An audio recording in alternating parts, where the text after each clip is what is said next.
Okay,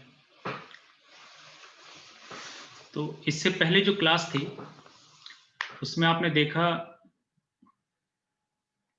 just wait, Shahbaz आपका mic connected नहीं है, दोबारा ऑडियो पे दोबारा ट्राई करें।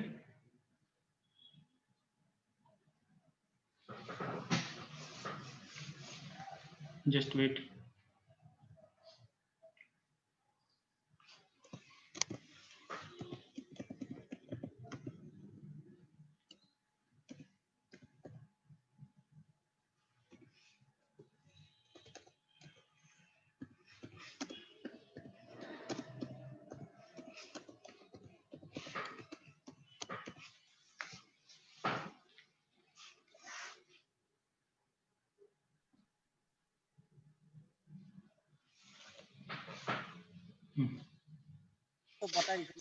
ठीक है, तो इससे पहले वाली क्लास में उसे रिवाइज कर लेंगे। उसमें मैंने ऑलरेडी डायरेक्शनल डेरिवेटिव और डिफरेंशियबिलिटी में क्या, फंक्शन ऑफ सेवरल वेरिएबल के केस में डायरेक्शनल डेरिवेटिव और डिफरेंशियबिलिटी में क्या डिफरेंस है वो मैंने डिस्कस किया, और कुछ एग्जांपल्स भी कंस्ट्रक्ट किए, जिसमें ये प्रूफ किया कि इवन फंक्शन अगर डिसकंटिन्यूअस हो तो भी सारे पार्शियल डायरेक्शनल डेरिवेटिव एग्जिस्ट कर सकते हैं। ठीक है, तो वो मैंने एग्जांपल दिया। उसके बाद कुछ और क्वेश्चन जो आईटी जैम के वो भी आए हुए हैं 2019, 18 और 20 के, मैंने वो भी डिस्कस कराए। अब कुछ सफिशिएंट कंडीशन है जिसपे अक्सर आपके ऑब्जेक्टिव क्वेश्चंस बनते हैं। मैं देख रहा था 2019-20 में कुछ क्वेश्चंस आए हुए हैं, तो इसी वजह से मैंने कुछ काउंटर एग्जाम्पल भी करा दिए हैं। अच्छा, जो सिक्वेंशियल अप्रोच है ना, ये चेक करने का कंटिन्यूटी और डिफरेंशियबिलिटी वगैरह, तो ये इसको मैं अलग से एक टॉपिक कवर करूंगा। थोड़ा सा बीच में आइडिया दे दिया है, लेकिन इसको मैं डिटेल में डिस्कस करा दूंगा। इसके बाद हो सकता है एक लेक्चर लेके उस पर मैं अलग से इसको डिस्कस करा दूं। ठीक है, किसी का अगर कोई डाउट है तो पूछ लो, फिर मैं आगे शुरू करूं।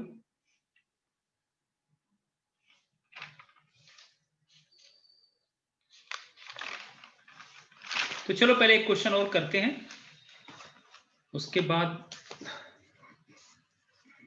कुछ मैं आपको काउंटर एग्जांपल्स देता हूं रिजल्ट की।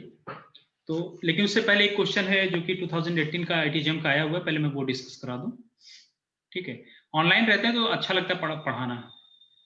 ठीक है, वैसे नींद आने लगती है मुझे खुद भी, और ये नहीं मालूम चलता कहाँ से किस लेवल पे आगे पढ़ाना है। ठीक है, अभी अभी क्लासेस नहीं है डिपार्टमेंट की, तो मैं करा दे रहा हूँ, जिस वजह से आप लोग भी थोड़ा सा मेहनत करें।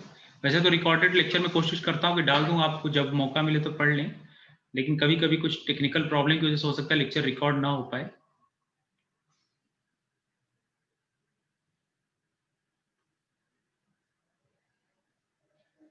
ठीक है, तो देखिए क्वेश्चन 2000, तो मैं डायरेक्ट पहले मैं वो पॉइंट रिकॉल करा दूं जो मैंने बताया अभी। डायरेक्शनल डेरिवेटिव का ज्योमेट्रिकल इंटरप्रिटेशन मैंने पिछले लेक्चर में बता दिया है, डायरेक्शनल डेरिवेटिव एंड डिफरेंशियबिलिटी।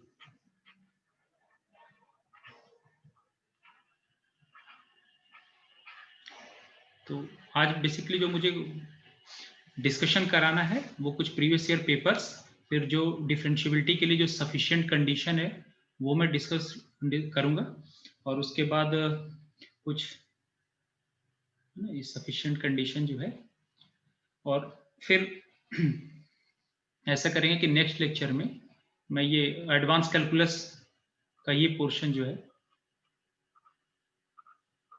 जिसमें ग्रीन्स थ्योरम, स्टोक्स थ्योरम, ठीक है, गॉस डाइवर्जेंस थ्योरम, ये भी करा देता हूँ, गॉस डाइवर्जेंस थ्योरम, और change of order of integration, क्योंकि अक्सर इस पे क्वेश्चंस आते हैं, पढ़ रखा आपने, पर फिर भी मैं एक बार शॉर्ट में इसको करा दूंगा, change of order of integration.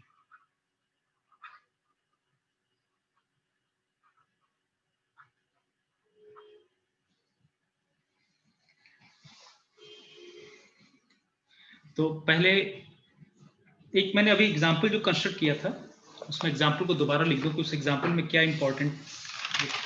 मैंने पिछली क्लास में ये प्रूव किया था कि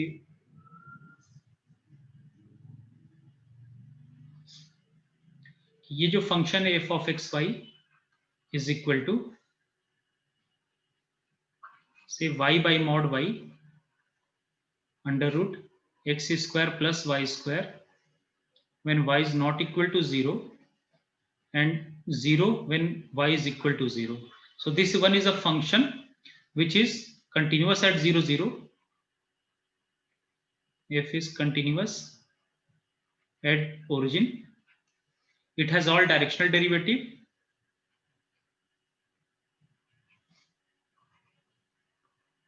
It has all directional derivative at origin, but is not differentiable at 0 0.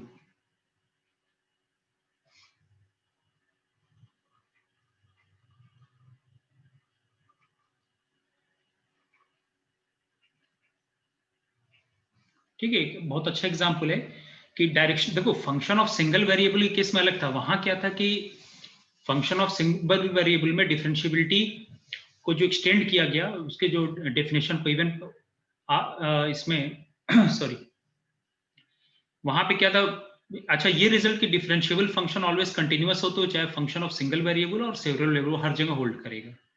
लेकिन जो लेफ्ट, जैसे ये R2 में हम बात करते हैं तो partial derivative along x axis y axis जो निकालते हैं, इस फार्मूले को अगर ये तो 1 या 2 एक्सिस के राउंड हम निकाल रहे हैं, R3 में होगा तो 3 एक्सिस में ले लोगे partial derivative along X Y and Z. लेकिन इसको जब function of sorry at any point partial derivative at any point in particular direction vector u, तो वहां पे क्या था कि हम एक्स एक्सिस या वाई एक्सिस के अलोंग निकाल रहे थे, तो हमने नाम दे दिया partial derivative along X, partial derivative along Y, means function का change with respect to X और with respect to y. Arbitrary direction में निकालने के लिए हमने उसी फार्मूले को जनरलाइज किया और वहीं से हमें मिला डायरेक्शनल डेरिवेटिव, और ये देखा कि इवन फंक्शन डिफरेंशिएबल नहीं है तो भी सारे डायरेक्शनल डेरिवेटिव एग्जिस्ट कर सकते हैं। ये एग्जांपल मैंने पिछले 7th वाला जो लेक्चर उसमें मैंने ऑलरेडी इसको सब एक्सप्लेन कर दिया है, कैसे शो करेंगे फंक्शन कंटिन्यूअस है, डायरेक्शनल डेरिवेटिव एग्जिस्ट कर रहे हैं लेकिन फिर भी फंक्शन डिफरेंशिएबल नहीं है। इनफैक्ट एक एग्जांपल मैंने और कराया था, एक एग्जांपल ये भी किया था, f of x y is equal to x y square upon x square plus y raised to the power 4, where x y is non-zero other than origin and 0 when x y is equal to 0 0. तो ये ऐसे function का example है जो discontinuous at origin है, discontinuous at origin, still it has all partial derivative.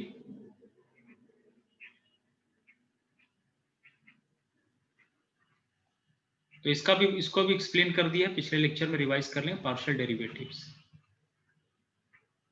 तो ये सब काउंटर एग्जांपल आपको याद रखना है क्योंकि ये ऑब्जेक्टिव एग्जाम है, तो कुछ आपके पास होने भी चाहिए कि फंक्शन ऑफ सेवरल वेरिएबल में even partial derivative despite all it's partial derivative, और in fact also this is also true for this directional derivative, it has all its directional derivative also, not only partial derivative, it has all its directional derivative।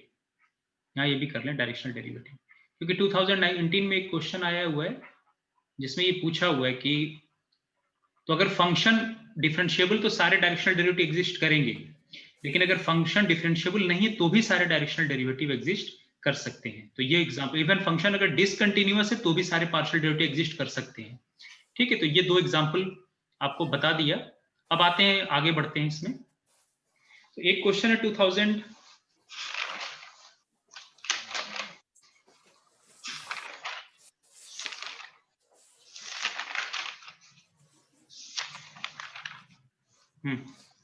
2018 का आया हुआ question है आईटीजेएम का। इस question में this one is a scalar function phi 3y square plus 3yz for x y z belonging to R3. Then find the absolute value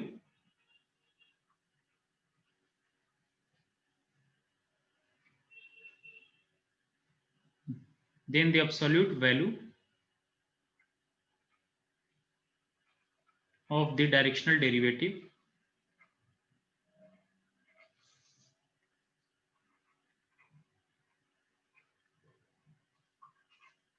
of phi in the direction of the line x minus 1 upon 1 is equal to y minus 2 upon minus 1 is equal to z upon minus 2 at the point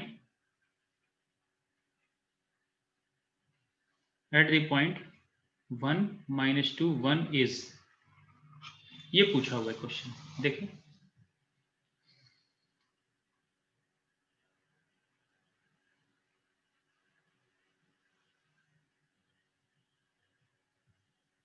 try करें, फिर मैं कराता हूं।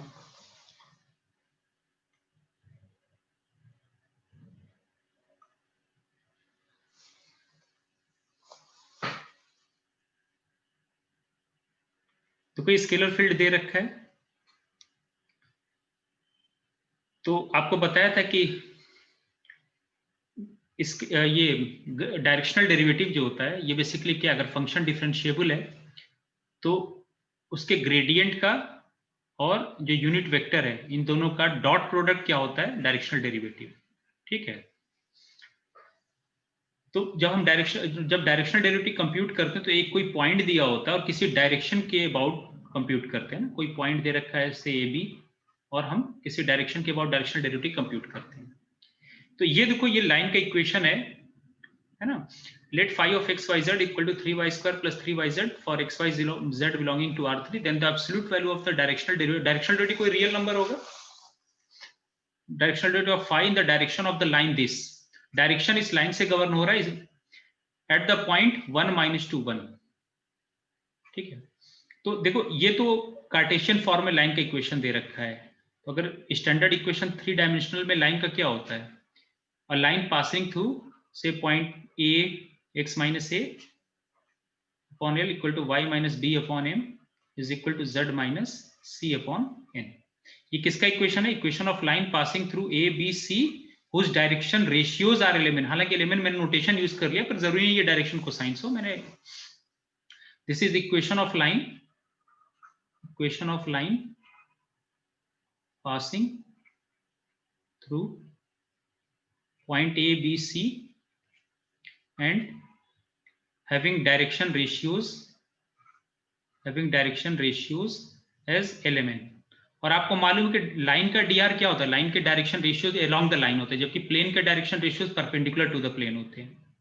तो इस Cartesian form को चाहो तो आप वेक्टर फॉर्म में भी ले जा सकते हो, वेक्टर फॉर्म में लिखना है, कार्टेशियन मींस ये एक्स वाई जेड में लिखा तो उसे Cartesian form of the line कहते हैं। वेक्टर फॉर्म में क्या होता है लाइन का इक्वेशन, थोड़ा सा थ्योरी बता दूं, वैसे तो क्वेश्चन ये थोड़ा सा आपको थ्योरी रिकॉल करा दूं, ये सब आपने +2 में चीजें पढ़ रखी है। r is equal to a plus lambda b, r is equal to कुछ a की जगह कुछ और ले लो, कैपिटल ए, चलो ले लो कैपिटल A प्लस से lambda b capital B। So this is देखो वेक्टर क्या रिप्रेजेंट करता है, या तो पॉइंट या लाइन रिप्रेजेंट करता है। So this is equation of a line, और r को मैंने r को passing through point A. Sir हाँ 21/√6 आंसर आया, ये तो है। Very good, passing through point A and is parallel to vector b. ठीक है, थोड़ा सा थ्योरी रिकॉल करा दूं। तो अब अगर मैं r को ले लूं xi प्लस वाई जे प्लस जेड के, xi प्लस वाई जे प्लस जेड के, वेक्टर a को लिख लो a1i plus a2j plus a3 के, सॉरी यहाँ a b c लिया तो a b c लिख लो, a small ai plus bj plus c के, और वेक्टर b को ये लिख लो li plus mj plus n के। ठीक है, तुम्हें जानते हो। तो अगर आप यहाँ रखने के बाद कंपेयर करोगे i का कंपोनेंट i से, j कंपोनेंट j से, तो ये रेशियो लैम्डा के इक्वल है, तो तीनों को यहाँ इक्वेट कर दो, ये इक्वेशन हो जाएगा। तो चाहे तो आप वेक्टर से कार्टेशियन हो, चाहे कार्टेशियन से वेक्टर में आ सकते हो। तो फाइनली क्या मिला, इस इक्वेशंस कंपेयर करें तो ये 1 - 2 और यहाँ z - 0 कर लो, पॉइंट क्या मिला 1 - 2 और 1। ये लाइन जरूरी नहीं कि इसी से, हम मुझे इस पॉइंट पे निकालना 1 - 2 और 1 पे। ठीक है, और उस लाइन के dr क्या होते हैं 1 - 1 2। तो डायरेक्शन रेशियोज आपको दे रखे हैं, डायरेक्शन रेशियोज आपको लाइन के दे रखे हैं 1 - 1 और -2। तो पहले यूनिट वेक्टर निकालना है, तो यूनिट वेक्टर निकालने के लिए क्या काम करेंगे, ठीक है, तो अगर चाहो तो इसको यहाँ पे कार्टेशियन में कन्वर्ट कर सकते हो, लेकिन वह कोई जरूरत नहीं, क्योंकि मुझे लाइन का dr तो ऑलरेडी दे रखा है, लाइन के डायरेक्शन रेशियोज दे रखे हैं।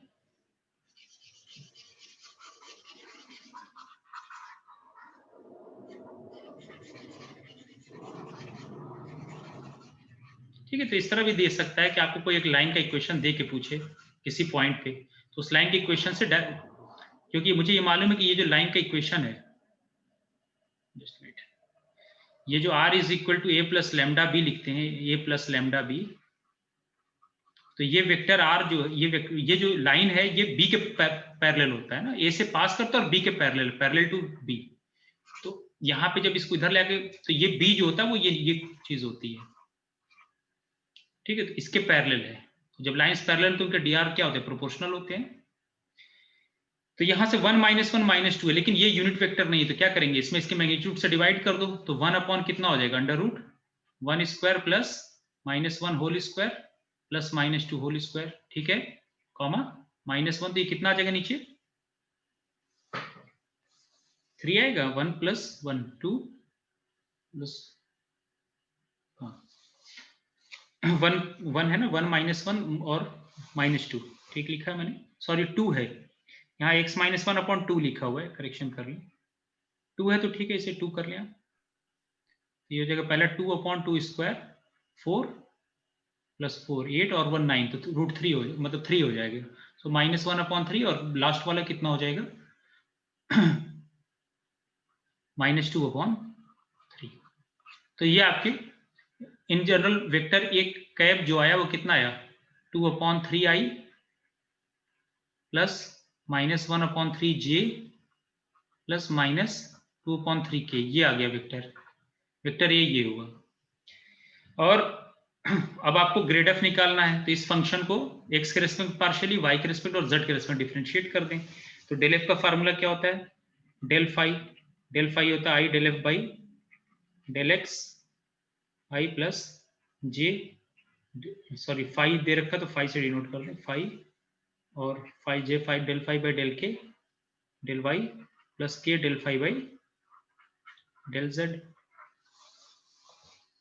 ठीक है, तो ये हमेशा ये कंडीशन यूज कर लिया, अब इसे कंप्यूट कर लें।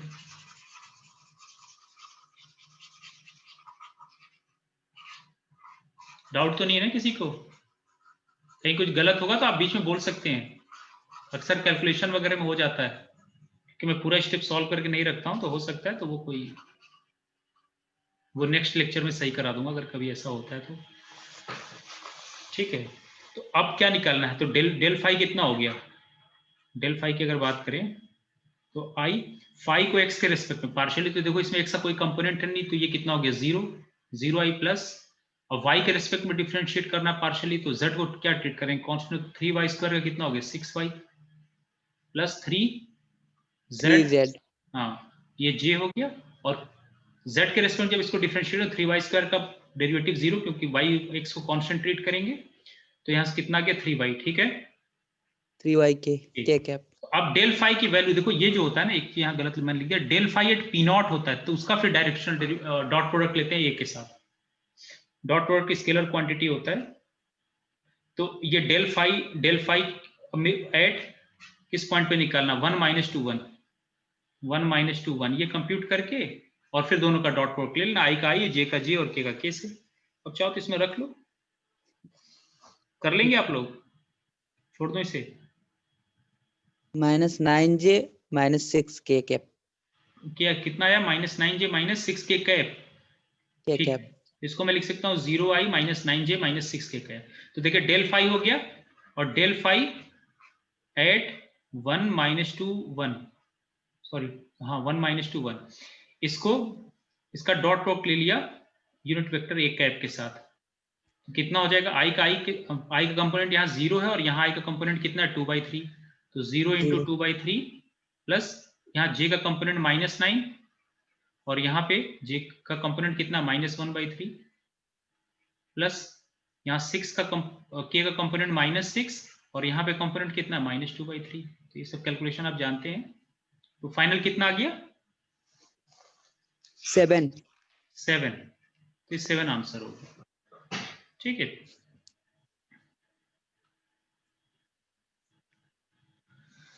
ठीक है, अब चलते दूसरे टॉपिक पे जो मेन मैं बताना चाह रहा था आप लोगों को। एक इंपॉर्टेंट प्रॉपर्टी ये तो करा दिया कि directional derivative. Sufficient condition for differentiability क्या होता है, इससे क्या समझते हैं? ये असफिशिएंट, क्योंकि इस पे क्वेश्चंस आ रहे हैं आपको इस तरह पॉइंट वाइज दे दिए जा रहे हैं। A sufficient condition for differentiability.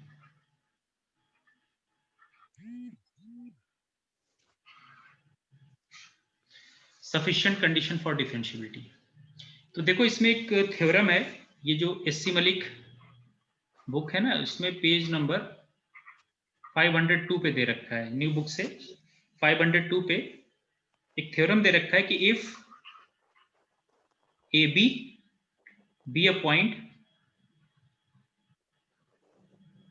Of the domain, इसका प्रूफ नहीं करना है, सिर्फ स्टेटमेंट और काउंटर एग्जांपल, क्योंकि मैं आईटीजेएम के लिए पढ़ा रहा हूँ। Domain of the definition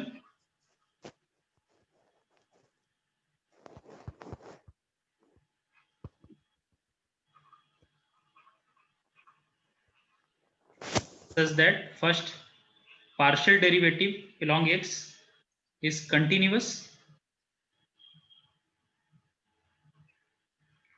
at a comma b, and second one of the partial derivative is continuous and second exists at ab, then f is differentiable at ab। इस result के analysis करते हैं कि ये रिजल्ट क्या कह रहा है। ठीक है, स्टेटमेंट क्लियर हुआ? देखो क्या कहते रखा, सब डिफरेंट सफिशिएंट, पहले सफिशिएंट समझो क्या सफिशिएंट क्या कहता है। जैसे P इंप्लाइज Q है ना, P का होना Q के लिए सफिशिएंट कहलाएगा। अगर P इंप्लाइज Q है तो, है ना।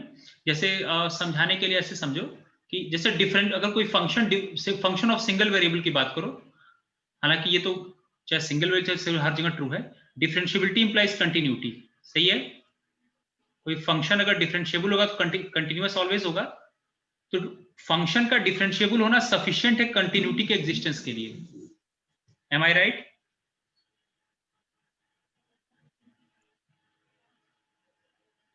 बोलते जाए आप लोग, ऐसा न लगे कि ठीक है, कोई डाउट तो नहीं है? जी सर। No sir. कोई भी डाउट हो तो डिस्कशन कर सकते हैं। तो ये, लेकिन अब ये बताओ कि अगर फंक्शन कंटिन्यूअस है, तो अगर मैं कहूं कि नॉट कंटिन्यूअस, मैं कहूं कि not continuous implies not differentiable.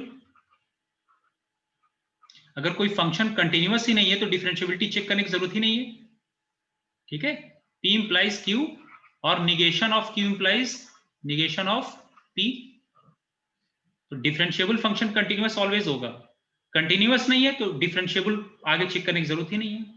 लेकिन अगर सिर्फ आपको फंक्शन के बारे में कंटिन्यूअस दे रखा हो कि f is continuous, f is continuous, तो इसका मतलब फंक्शन मे और मे नॉट बी डिफरेंशिएबल।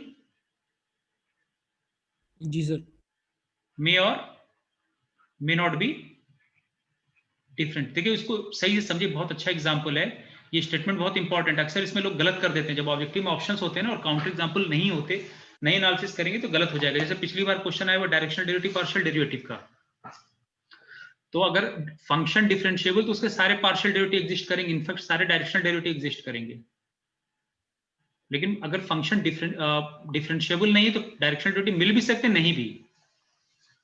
तो ये P इंप्लाइज Q, पहले समझ लें P इंप्लाइज Q से क्या समझते हैं। ठीक है ना, तो ये डिफरेंशिएबल होना ये सफिशिएंट है कंटिन्यूटी के एग्जिस्टेंस के लिए। तो खैर ये तो मैंने समझाने के लिए आपको डिफरेंशिएबिलिटी कंटिन्यूटी समझाया यहाँ पे, इसका इससे कोई मतलब नहीं इधर जो रिजल्ट है। कंपेयर कैसे करेंगे, तो मेरा ये क्लेम है कि ये रिजल्ट क्या कहता है सफिशिएंट कंडीशन, कि अगर कोई भी एक पार्शियल डेरिवेटिव कंटिन्यूअस है, कोई भी एक पार्शियल डेरिवेटिव जो है वो कंटिन्यूअस है और दूसरा जो है सिर्फ वो एग्जिस्ट कर जाए, तो फंक्शन ऑलवेज डिफरेंशिएबल होगा। जैसे R2 में कोई फंक्शन ऑफ टू वेरिएबल दे रखा है और कोई भी या तो fx कंटिन्यूअस हो जाए या fy कंटिन्यूअस हो, दूसरा पार्शियल डेरिवेटिव सिर्फ एग्जिस्ट कर जाए, तो फंक्शन ऑलवेज डिफरेंशिएबल होगा। लेकिन ये सफिशिएंट कंडीशन है। सफिशिएंट कंडीशन का मतलब अच्छा, इसका कन्वर्स देखो, पहले तो ये हो गया, ऐसे समझो कि ये जो दोनों रिजल्ट है ना, ये डिफरेंशिएबिलिटी के है, ये डिफरेंशिएबिलिटी, और ये जो पोर्शन ये कंटिन्यूटी। तो ये दोनों अगर होल्ड कर रहे हैं तो फंक्शन ऑलवेज डिफरेंशिएबल होगा। तो अगर कोई आप दोनों पार्शियल डेरिवेटिव निकाल रहे हैं और वहीं पे देख लिया कि एक कंटीन्यूअस और दूसरा कम से कम एग्जिस्ट कर रहा है, तो डायरेक्ट आपको डिफरेंशिएबिलिटी चेक करने की जरूरत ही नहीं है। जो आप उतना लंबा करते हो ना, F of A plus H B plus K minus F of A B minus alpha H minus beta K, उसको H epsilon 1 plus K epsilon 2 में लाते हो और फिर एप्सिलॉन 1 एप्सिलॉन 2 की लिमिट चेक करते हो जीरो है कि नहीं। तो उतना करने की जरूरत नहीं है। लेकिन और अगर फंक्शन डिफरेंशिएबल नहीं हुआ तो इनमें से कम एक कंडीशन फेल करेगा। दोनों होल्ड नहीं कर सकते, या तो दोनों फेल करें या कम से कम इनमें से एक फेल करेगा। मैं अभी एग्जांपल दूंगा आपको, अभी मैं आगे एग्जांपल देता हूं। तो अच्छा, दूसरा ये कि ये तो हो गया, लेकिन अगर आपके पास ये है कि एफ इज, लेकिन ये सफिशिएंट कंडीशन है। सफिशिएंट कंडीशन मतलब कि अगर ऐसा हो रहा है तो फंक्शन डिफरेंशिएबल होगा, लेकिन अगर ऐसा नहीं हो रहा है तो फंक्शन डिफरेंशिएबल हो भी सकता है और नहीं भी। जैसे फंक्शन अगर कंटिन्यूअस है तो it may be differentiable, it may not be differentiable. ठीक है, क्लियर हुआ यहां तक? It may be differentiable, it may not be differentiable. तो ये कंडीशन सफिशिएंट नेसेसरी नहीं है। जैसे ये ना कंटिन्यूटी होना डिफरेंशिएबिलिटी की नेसेसरी कंडीशन, अगर कंटिन्यूअस ही नहीं होगा तो डिफरेंशिएबल आगे चेक करने की जरूरत ही नहीं है। तो ये सफिशिएंट और नेसेसरी वर्ड को क्लियर करें। अब आते हैं, मैं एक एग्जांपल देता हूं जिससे ये चीजें आपको और ज्यादा क्लियर होगी। तो ये fx को fy से भी रिप्लेस कर सकते हैं और fy को fx से। तो ये कंडीशन दे रखी है और इसके लिए बड़ा एक अच्छा एग्जांपल आपकी बुक में दे रखा है। पहले मैं और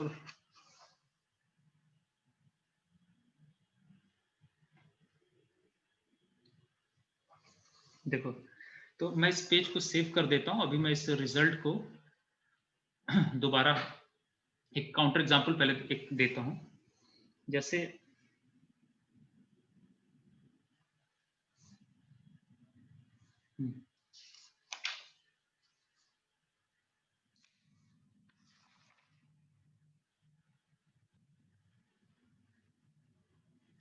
ये एग्जांपल लें, एक बड़ा अच्छा एग्जांपल है इस बुक में, एग्जांपल 1 करके पेज नंबर 503 पे। Consider the function f of x Y is equal to x square sine 1 by x plus y square sine 1 by y if xy is not equal to 0, x square sin 1 by x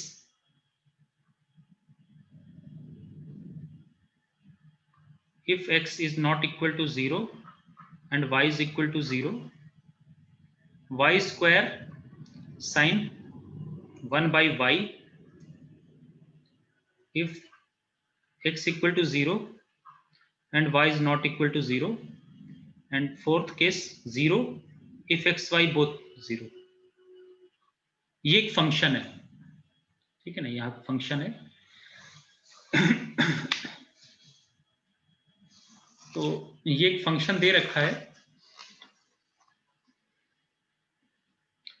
इसके partial derivative भी निकालें फिर मैं बताता हूं इस तो कि वो रिजल्ट क्या है। तो पार्शियल डेरिवेटिव अगर आप निकालोगे तो partial derivative f x at x y जो आएगा, अलग अलग इस वाले केस में इस वाले फंक्शन को डिफरेंशिएट कर दो तो ये जो पार्शियल डेरिवेटिव है बेसिकली ये आएगा, एक्स के रेस्पेक्ट जब डिफरेंशिएट करेंगे तो ये आएगा x square sine 1 by x को एक्स के रेस्पेक्ट डिफरेंशिएट करोगे तो वाई, ये कितना हो जाएगा, एक्स के रेस्पेक्ट डिफरेंशिएट वाई को कांस्टेंट ट्रीट करेंगे तो x square sine 1 by x हो गया 2x। एक्स स्क्वायर को सेम रखो या पहले चलो ठीक है, तो यहाँ प्रोडक्ट रूल लग जाएगा ना, ये एक्स के फंक्शन हो गए दोनों, y को तो हमने कांस्टेंट ट्रीट कर रहे हैं तो हो गया एक्स स्क्वायर। तो ये डिफरेंशिएट करने के बाद ये आ रहा है 2x sin 1 by x minus cos 1 by x. मैं इसको डायरेक्ट लिख देता हूँ। बेसिकली आप जब डिफरेंशिएट करो तो हो जाएगा 2x sin 1 बाई एक्स को वैसे ही रखो और प्लस फिर sin 1 बाई एक्स स्क्वायर को एक्स स्क्वायर को डिफरेंशिएट करते हैं sin 1 बाई एक्स। अब अगले में एक्स स्क्वायर को सेम साइन 1 बाई एक्स का डेरिवेटिव कितना हुआ कॉस 1 बाई एक्स और 1 बाई एक्स का हो गया माइनस 1 बाई एक्स स्क्वायर। तो ये यहां से कैंसिल हो जाएगा तो ये आएगा 2x sin 1 by x minus cos 1 by x. तो वही लिख रहा हूं मैं 2x sin 1 by x minus cos 1 by x if देखो जब दोनों ये x और y नॉन जीरो हैं तो ये आ जाएगा condition if x Y is non zero. ठीक है, चाहो तो आप ऐसे लिख दो if x Y is non zero, यहां पे भी करोगे तो वही आएगा, क्योंकि लेकिन अब ये y तो इस केस में बचा नहीं, तो आप चाहो तो इन दोनों रिजल्ट को एक ही में कंबाइन करके लिख सकते हो। मैं यहाँ पे लिख सकता हूँ दोनों रिजल्ट एक ही, क्योंकि पहले यहाँ x और y था तो दोनों पे कंडीशन लगी हुई थी, लेकिन जब पार्शियल डेरिवेटिव निकाले तो ये सिर्फ x का फंक्शन है, तो आप तो चाहो तो दोनों को एक में कंबाइन कर सकते हो, वैसे अलग अलग भी डिफ्रेंशिएट करके लिख सकते हो। और फिर ये समझ में आ रहा है कि क्यों एक में कंबाइन कर दिया, क्योंकि अब x का फंक्शन है, यहाँ पे भी ये सिर्फ x का फंक्शन था, तो आप लिख सकते हो if x is not equal to zero, क्योंकि इसमें भी x नॉट इक्वल जीरो था और ये दोनों का प्रोडक्ट नॉन जीरो तभी का जब दोनों नॉन जीरो होंगे, तो y पे तो डिपेंड कर नहीं रहा, तो दोनों का इंटरसेक्शन में ये फंक्शन आ गया, इसका भी डेरिवेटिव यही आएगा if x is not equal to zero. और y square sine 1 by a को जब एक y को जब आप x के रेस्पेक्ट में डिफरेंशिएट करो तो इसे कांस्टेंट ट्रीट करेंगे y को, तो इसका डेरिवेटिव क्या हो जाएगा zero if x is zero. तो ये हो गया। उसी तरह जब पार्शियल डेरिवेटिव निकालोगे f of x y y के रेस्पेक्ट में, तो ये आ जाएगा 2y sine 1 by y minus cos 1 by y if y is not equal to 0 and 0 if y is equal to 0। ठीक है, देख लो आगे समझ में यहां तक। जी सर।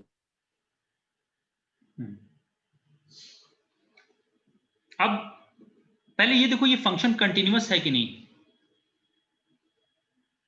तो देखो जीरो ओरिजिन पे अगर कंटिन्यूटी चेक करना हो तो आपको बताते हैं तो सीक्वेंशियल अप्रोच यूज कर लो, वैसे हमने सॉल्व भी किया था इसको कि 0 0 को आप किसी भी पास से जाओ, चाहे सीक्वेंस से चाहे कोई कर्व लो,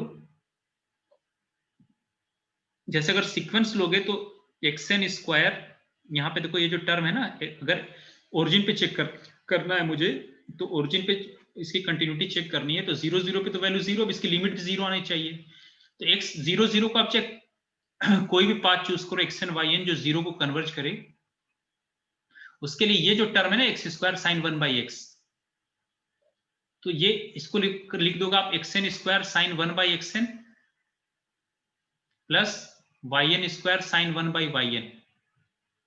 तो देखो ये क्वांटिटी जो होगी ये क्या होगी, ये तो कोई रियल नंबर होगी ना, बाउंडेड, ये बाउंडेड होगा, और ये yn जब जीरो की तरफ जाएगा तो ये ओवरऑल क्या कर देगा, zero into a bounded number, ये क्या हो जाएगा जीरो की तरफ चला जाएगा, यहाँ पे भी वही होगा जीरो इंटू बाउंडेड।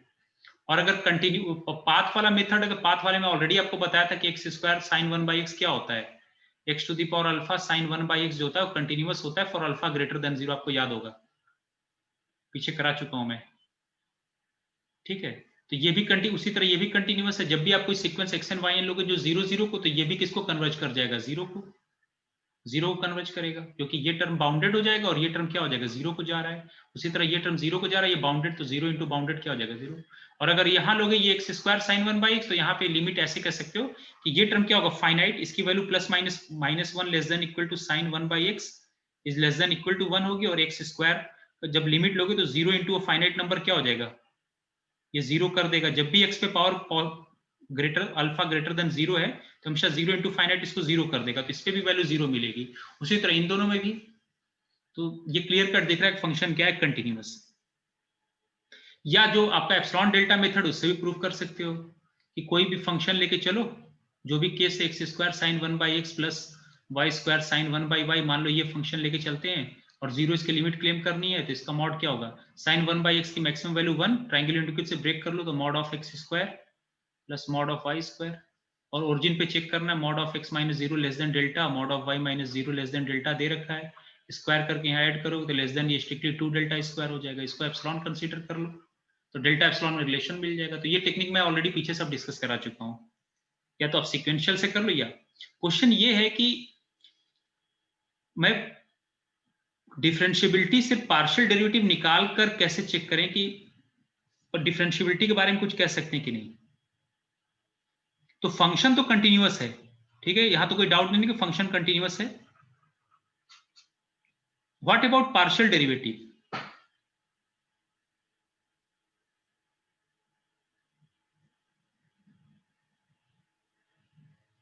अच्छा ये बताओ ये क्या पार्शियल डेरिवेटिव कंटिन्यूअस है, जीरो पे तो इसकी जीरो एग्जिस्ट तो कर रहा है, ठीक है, क्योंकि देखो ये cos 1 बाई एक्स, ये तो आपको मालूम है ना कि limit extending to zero sine 1/x does not exist, आपको करा चुका हूं पीछे, सिक्वेंशियल अप्रोच से भी कराया था और एक्सपेंशन से भी, डज नॉट एग्जिस्ट।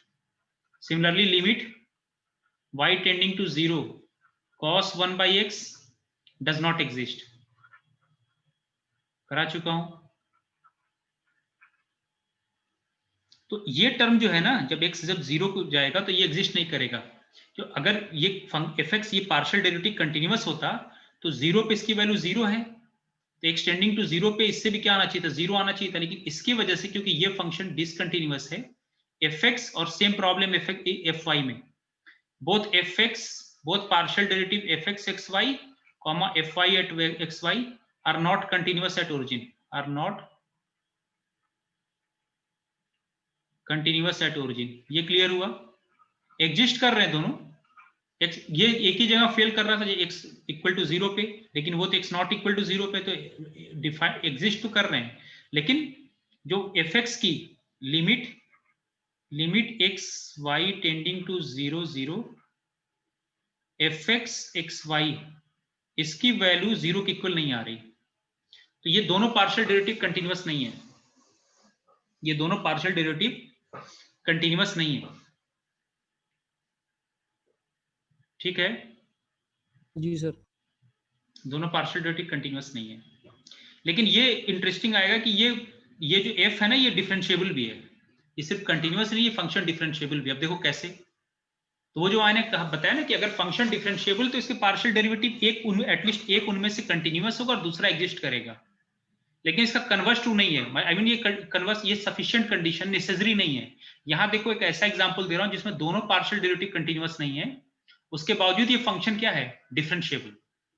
तो अब डिफरेंशिएबल प्रूफ करना है, तो डिफरेंशिएबल प्रूफ करने के लिए चलो मैं यही कर देता हूं। तो पार्शियल डेरिवेटिव, यहां पे मैं लिख दिया कि partial derivative fx and fy are not continuous at origin. तो कंटिन्यूटी तो आप चाहो तो फंक्शन या कंटिन्यूटी सीक्वेंशियल अप्रोच से देख सकते हो, या ये मैंने प्रूफ दे दिया। अब इस रिलेशन को मैं यहां दिखा देता हूं।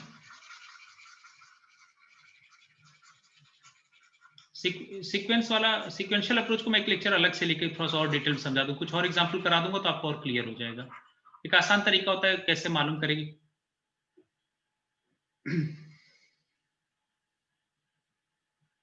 ठीक है, मिटा दूं मैं इसे। तो ये एक ऐसा एग्जांपल है जिसमें पार्शियल डेरिवेटिव तो कंटिन्यूअस नहीं, पर फिर भी फंक्शन डिफरेंशिएबल है, बट एफ इज डिफरेंशिएबल। यह पार्शियल डेरिवेटिव कंटिन्यूअस नहीं है, फंक्शन कंटिन्यूअस है, इनफैक्ट फंक्शन डिफरेंशिएबल भी है। तो इसको प्रूफ करने के लिए मुझे ये मिटाना पड़ेगा ये।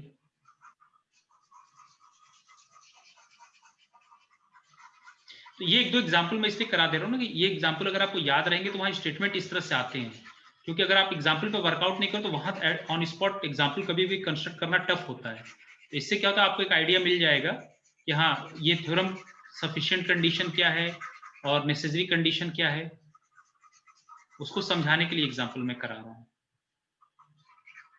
कोई डाउट है किसी का? ठीक, f इज डिफरेंशिएबल कैसे?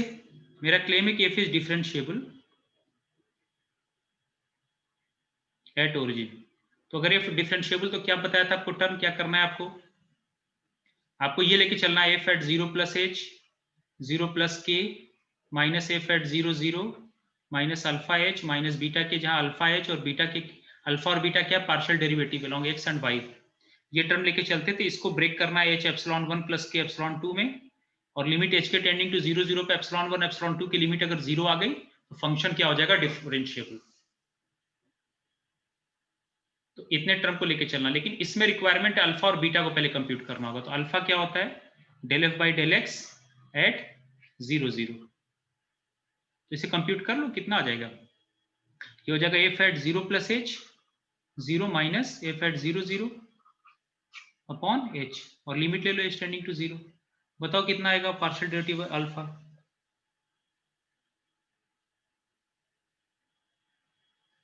यस एनीवन, क्या आएगा पार्शियल डेरिवेटिव? 0 आएगा।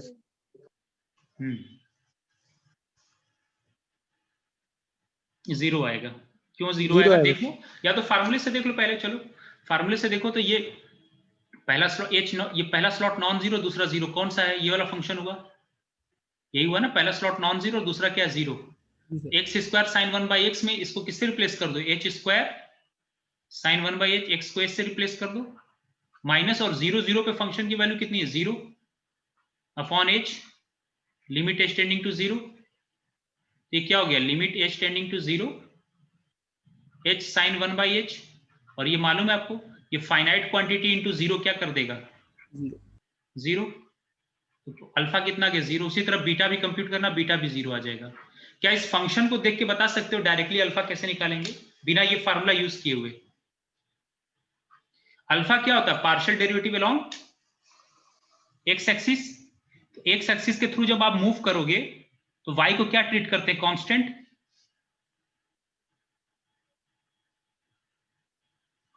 एक्स एक्सिस के पैरेलल जब मूव करोगे तो वाई को क्या ट्रीट करोगे? कांस्टेंट। कांस्टेंट। तो कोई दिख रहा है इसमें?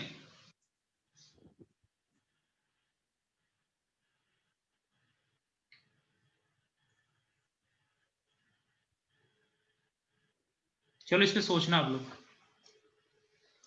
ठीक है, तो अल्फा भी जीरो हो गया, बीटा भी जीरो हो गया। तो अब ये कितना आ जाएगा? एफ एट एच और के दोनों ये स्लॉट दोनों नॉन जीरो हैं, तो नॉन जीरो के लिए ये वाला फंक्शन है। तो कितना हो गया? एक्स को एच से रिप्लेस कर दो, वाई को के से, तो कितना हो गया? H square sine 1/h plus K square sine 1/k minus F at zero zero zero है, alpha zero beta zero, minus zero. तो इसको आपको क्या लिखना है? एच इंटू एप्सिलॉन 1, तो एच साइन 1/h हो गया प्लस के साइन 1/k। तो ये एप्सिलॉन 1 हो गया और ये एप्सिलॉन 2 हो गया। एप्सिलॉन 1 एप्सिलॉन 2 की लिमिट एच के टेंडिंग टू जीरो जीरो पे जीरो होनी चाहिए। तो ये तो दिख रहा है ना, zero zero, h sine 1/h। Again zero into finite, zero into finite क्या हो जाएगा? जीरो। उसी तरह एप्सिलॉन 2 की भी लिमिट कितनी हो जाएगी? जीरो। तो फंक्शन क्या हो गया? डिफरेंशिएबल। अब ये जो अभी जो आपको सफिशिएंट कंडीशन बताया था ना, उसको जरा दोबारा देखो। ये एक ऐसा फंक्शन है जो डिफरेंशिएबल है, लेकिन इसके पार्शियल डिफरेंशिएबल ओरिजिन पे, लेकिन इसके पार्शियल डेरिवेटिव जो है उनमें से कोई भी कंटिन्यूअस नहीं है। एग्जिस्ट तो कर रहे हैं दोनों, लेकिन दोनों कंटिन्यूअस उनमें से कोई भी नहीं है। तो वो जो कंडीशन आपको बताया तो सफिशिएंट कंडीशन मींस कि अगर कोई भी फंक्शन दे रखा हो किसी पॉइंट पे, अगर वो किसी पॉइंट पे अगर फंक्शन कंटिन्यूअस है और उसका एक पार्शियल डेरिवेटिव कंटिन्यूअस और दूसरा अगर एग्जिस्ट कर रहा हो, तो फंक्शन ऑलवेज क्या होगा? डिफरेंशिएबल। लेकिन ऐसा नहीं है तो भी फंक्शन डिफरेंशिएबल हो सकता है। क्लियर हुआ? किसी को डाउट है तो पूछ ले। No sir. देखिए थोड़ा सा अपना डाउट पूछा करें ना, तो फिर मैं अगले दिन पढ़ के बता दूंगा, मुझे कोई दिक्कत नहीं। शाद, अक्षित, गौरव, मरियम, पीयूष? नहीं है सर डाउट कुछ। ठीक है चलिए। तो ये एक एग्जांपल मैंने दिया जिसमें मैंने दिखा दिया कि वो जो कंडीशन है वो सफिशिएंट नेसेसरी नहीं है। तो अब उम्मीद है नेसेसरी और सफिशिएंट का डिफरेंस समझ में आ गया होगा आपको। जी सर। अच्छा, एक क्वेश्चन मैंने और कराया था, थोड़ा सा उसमें कैलकुलेशन, एक अच्छा एग्जांपल दे रखा है, प्रूव दैट द फंक्शन। तो ऐसे दो तीन और कंडीशन दे रखे हैं बुक में, उसको देख लेंगे, मैंने एक समझा दिया है। Under root mod of x Y is not differentiable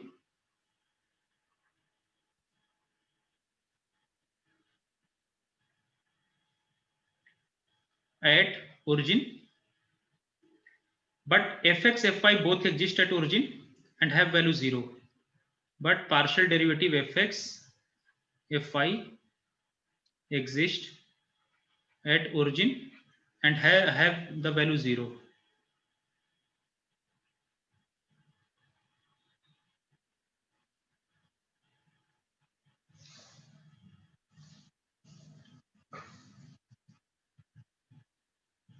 And also these partial derivative are not continuous at origin. These partial derivative are not continuous at origin.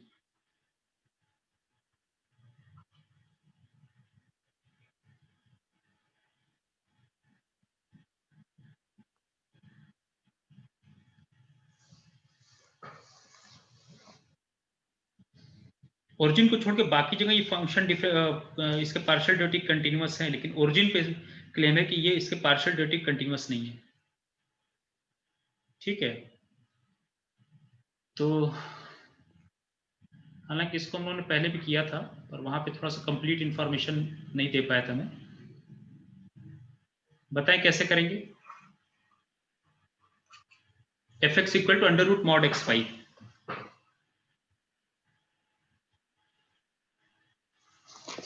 क्या ये फंक्शन कंटिन्यूअस है?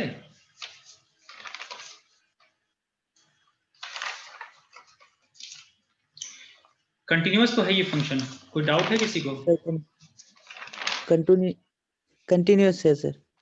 है कंटिन्यूअस।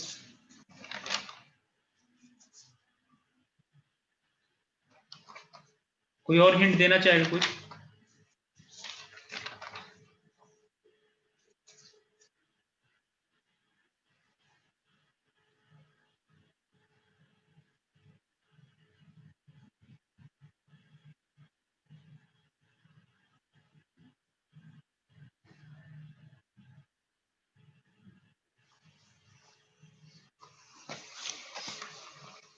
चलो, तो इसको देखो, देखो सिक्वेंशियल अप्रोच से भी देख सकते हो। वैसे इसकी लिमिट 0 होगी। मान लो अगर xn लेते हो, ये से कोई सीक्वेंस जो 0 को जा रहा है, xn yn अगर 0 0 को जा रहा है, तो इसका मतलब क्या होता है? ये क्या इंप्लाई करता है कि xn भी 0 को जा रहा है और yn भी 0 को जा रहा है। ठीक है, तो उनका xn yn भी 0 को, तो और उनका मैग्नीट्यूड भी 0 को जाएगा, और फिर एब्सोल्यूट वैल्यू फंक्शन का स्क्वायर रूट भी क्या होगा? 0 को जाएगा। ठीक है ना ये? तो आप कंटिन्यूटी कर लेना इसको कंटिन्यूटी होम असाइनमेंट ले लो, करके ट्राई करना, मुझे व्हाट्सएप कर देना। अब क्वेश्चन ये कि इसका पार्शियल डेरिवेटिव के बारे में क्या कहेंगे और इसके डिफरेंशियबिलिटी में कहाँ प्रॉब्लम आ रही है। तो पार्शियल डेरिवेटिव अगर निकालोगे ना इसका ओरिजिन पे, एफ एक्स एट 0 0, तो क्या हो जाएगा? F at 0 plus H comma 0 minus F at 0 0 upon H, और लिमिट ले लो extending to 0, limit extending to 0। तो ये कितना आ जाएगा बताओ? 0 आ जाएगा। भी अगर एक स्लॉट h है और एक दूसरा वाला स्लॉट 0, इसमें रखोगे तो 0 इंटू एच क्या कर देगा? 0 माइनस, और 0 0 पे भी ये वैल्यू क्या हो जाएगी? 0 अपॉन एच। तो ये लिमिट एक्सटेंडिंग टू 0 हो गया 0। उसी तरह पार्शियल डेरिवेटिव एट y कितना आएगा? 0। वो भी 0 हो जाएगा, वो क्लियर कट दिख रहा है, 0 हो जाएगा। ठीक है, अब पहले डिफरेंशियबिलिटी के लिए चेक करते, फिर देखो यहां भी पार्शियल डेरिवेटिव एट 0 0 है, दोनों एग्जिस्ट कर रहे हैं। तो लेकिन हम फंक्शन को देखना पड़ेगा कि क्या फंक्शन जो है, मैंने बताया ना कि अगर डिफरेंशिएबल नहीं है, जैसे डिफरेंशिएबल नहीं है तो जो पार्शियल डेरिवेटिव का फंक्शन बनेगा वो उस पॉइंट पे कंटीन्यूअस नहीं होगा, एटलीस्ट दोनों कंटीन्यूअस नहीं होंगे, क्योंकि अगर एक कंटीन्यूअस होगा और एक एग्जिस्ट कर गया तो फंक्शन डिफरेंशिएबल हो जाएगा, वो सफिशिएंट कंडीशन है। तो नॉट डिफरेंशिएबल मींस उन दोनों में से कोई ना कोई एक कंडीशन फेल कर रहा होगा या दोनों फेल कर रहे होंगे। तो यहां तो ठीक है, लेकिन डिफरेंशियबिलिटी अगर चेक करना है तो डिफरेंशियबिलिटी के लिए क्या चेक करते हैं? फॉर डिफरेंशियबिलिटी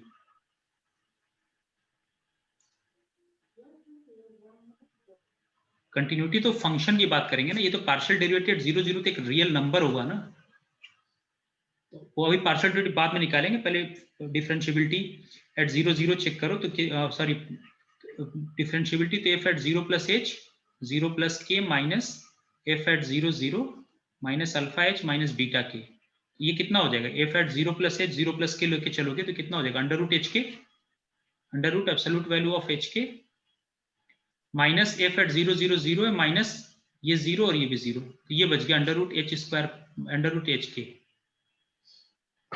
अब बताओ इसके लिए क्या कहेंगे? अब ये तो आपको H epsilon 1 plus K epsilon 2 में कैसे ब्रेक करोगे इसको? या तो एच के पे कंडीशन ले लो पॉजिटिव निगेटिव का, तब ब्रेक कर सकते हैं, या तो इसको कुछ इस तरह से ब्रेक करो, जैसे अगर मैं एच को r cos theta polar form में चेंज कर दूं, एच को आर कॉस थीटा, वाई को आर साइन थीटा, तो आर टेंडिंग टू 0 पे r टेंडिंग टू 0 पे ये क्या जाना चाहिए, 0 को जाना चाहिए। ठीक है, बताओ क्या करें यहाँ पे, या इसको कुछ इस तरह ब्रेक कर सकते हो, is equal to h times epsilon 1 plus k times epsilon 2। वैसे भी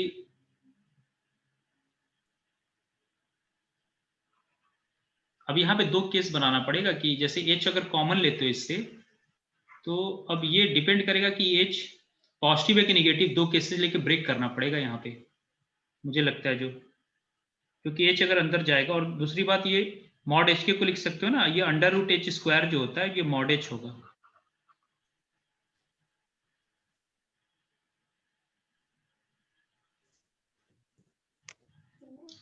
तो h अगर बाहर ले लिया तो h से डिवाइड भी करना पड़ेगा, और h को अंदर ले जाओगे तो हो जाएगा अंडर रूट एच स्क्वायर।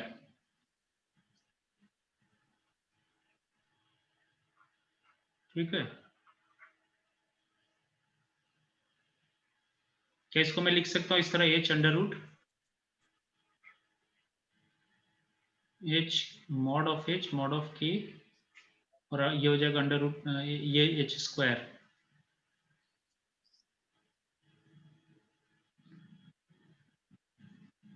ठीक है, तो h यहाँ पे जब ये, तो h स्क्वायर को मैं लिख सकता हूँ मॉड h का होल स्क्वायर, तो वहां तो ठीक है, ये वहां प्लस k इंटू 0।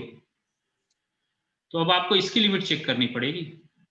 देखो एक्चुअल में ये है ना कि h स्क्वायर को मैं लिख सकता हूं मॉड h का होल स्क्वायर, कोई दिक्कत तो है नहीं, स्क्वायर ऑलवेज नॉन निगेटिव होगा ना, सर। लिख सकता हूं।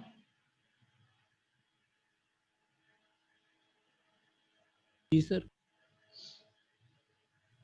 देखो अंदर तो ये एब्सोल्यूट वैल्यू फंक्शन है, स्क्वायर रूट के अंदर तो निगेटिव वैसे भी डिफाइन नहीं होता। तो अगर एक केस भी कंसीडर करो, हालांकि दो अलग अलग केसेस भी बना सकते हो, लेकिन अगर सिर्फ एक केस कंसीडर करो जिसमें एच पॉजिटिव हो, सपोज करो वो केस जिसमें एच पॉजिटिव, तो एच पॉजिटिव या निगेटिव की तरफ से टेंड कर रहा हो, या पॉजिटिव की तरफ से या किसी और डायरेक्शन से आ रहा हो एच, तो इसकी लिमिट तो 0 जानी चाहिए ना, चाहे जो भी केस हो। तो इवन अगर एच पॉजिटिव है और एच टेंडिंग टू 0 है, तो उस केस में तो इसको अंदर ले जा सकते हो रूट के अंदर।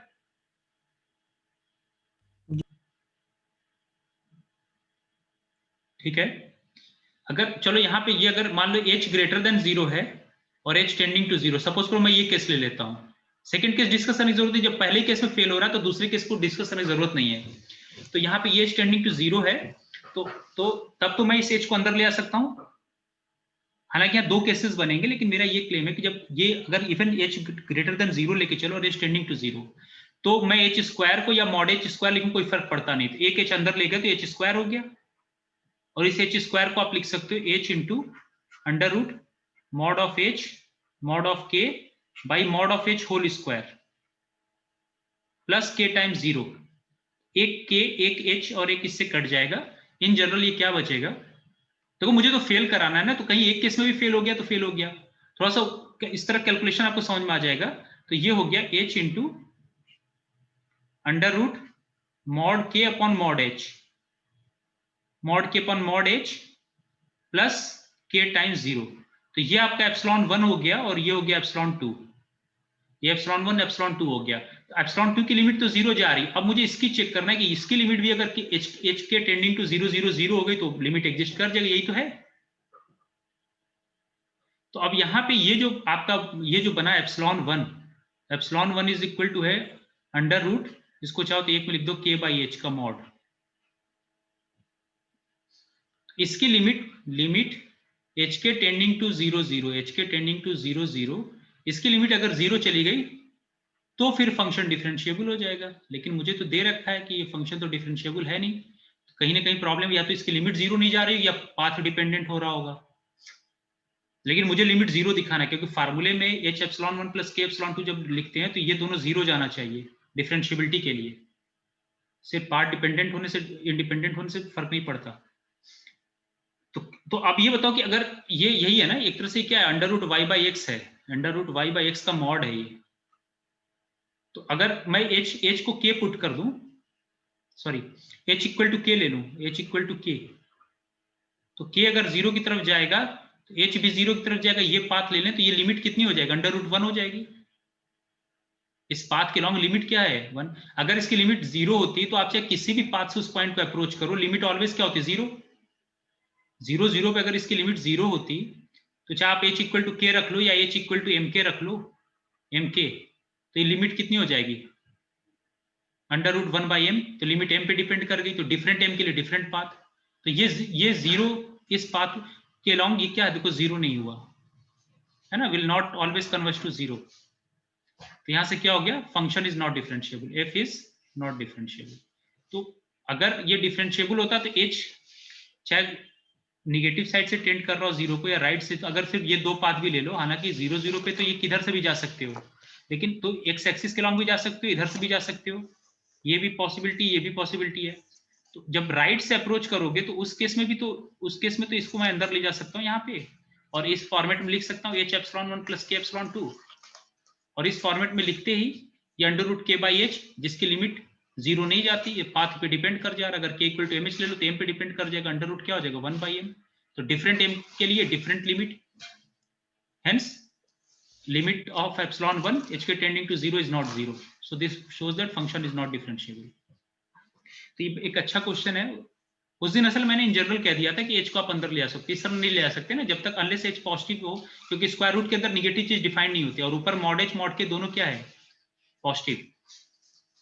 तो इवन एक केस वो भी कंसीडर कर लो जिसमें ये ग्रेटर देन 0 है और h ठीक है, तो भी देखो ये इसकी लिमिट एग्जिस्ट नहीं कर रही, सॉरी 0 नहीं जा रही। तो इससे क्या मिला कि फंक्शन जो है कंटिन्यूअस है लेकिन डिफरेंशिएबल नहीं है, और इसके पार्शियल डेरिवेटिव एट 0 0 तो एग्जिस्ट कर रहे हैं, लेकिन एज अ फंक्शन उनमें से एक कंटिन्यूअस नहीं है, उनमें से कोई भी कंटिन्यूअस नहीं है। अब वो देखते हैं कि उनमें से कोई भी कंटिन्यूअस नहीं है, तो उसके लिए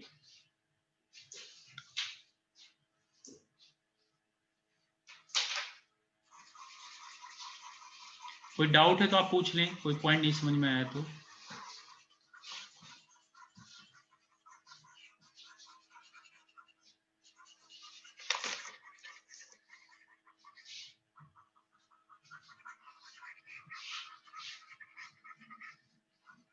अब बुक में देखिए आपके सॉल्व किया, मैं डायरेक्ट फंक्शन लिख देता हूँ, उसमें वही एब्सोल्यूट वैल्यू फंक्शन की प्रॉपर्टी अलग अलग बनाकर करना है।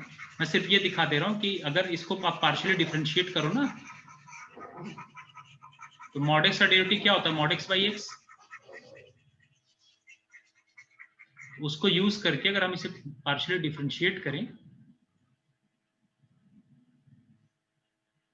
एक्चुअल में मॉड एक्स को देखो, मॉड एक्स इसका लेफ्ट हैंड और राइट हैंड डेरिवेटिव एग्जिस्ट करता है ना, तो मॉड एक्स का डेरिवेटिव जो होगा वो क्या होगा मॉड एक्स बाई एक्स। अगर एक्स ग्रेटर देन 0 हुआ तो मॉड एक्स बाई एक्स ये कट के क्या हुआ 1, और एक्स अगर लेस देन 0 हुआ तो कट के कितना हो जाएगा -1, तो स्लोप 1 या -1 आता है इसका। तो इसको यूज करके इसका जो पार्शियल डेरिवेटिव आएगा मैं लिख देता हूँ, ये पार्शियल डेरिवेटिव जो आपके बुक में प्रूफ कर रखा है, ये दोनों केसेस लेकर जो पार्शियल डेरिवेटिव का जनरल फार्मूला है ना, उसको जब यूज करेंगे, ये F of X plus H comma X sorry Y minus F at x Y इसी अपॉन एच, और इसकी लिमिट जब एच टेंडिंग टू 0 लेंगे, एच टेंडिंग टू 0, तो पार्शियल डेरिवेटिव ये निकल के आएगा 1/2 under root mod of Y by X for X greater than 0 and -1/2 under root Y by X mod for when X less than 0। उसी तरह second जो आएगा वो आएगा F Y at x Y is equal to ये 1/2 under root mod of x by y when y is greater than 0 and -12 under root mod x upon mod y for when y is less than 0।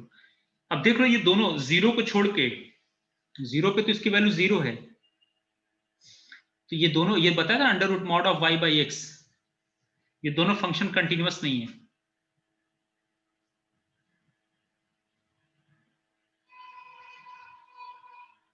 Not continuous at origin।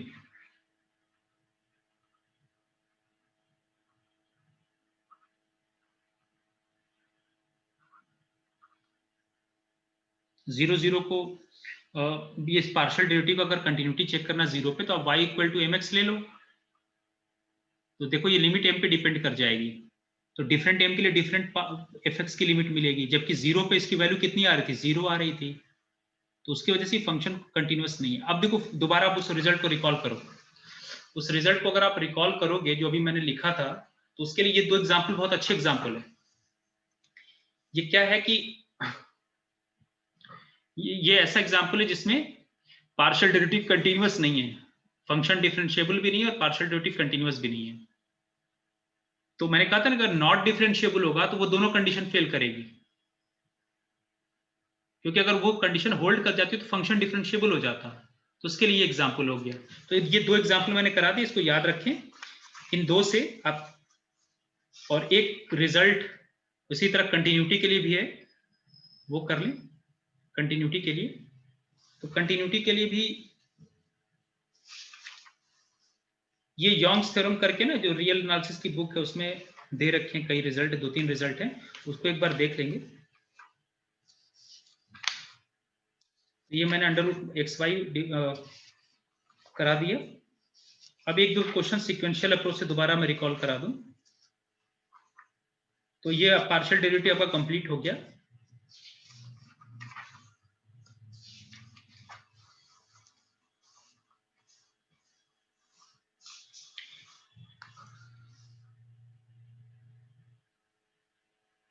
तो finally क्या मिला कि अगर fx एक continuous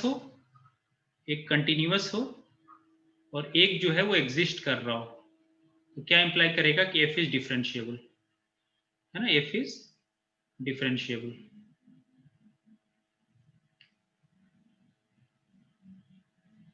लेकिन ये condition क्या थी, सफिशिएंट कंडीशन, और मैंने आपको काउंटर एग्जांपल भी दे दिया, एग्जांपल भी दे दिया।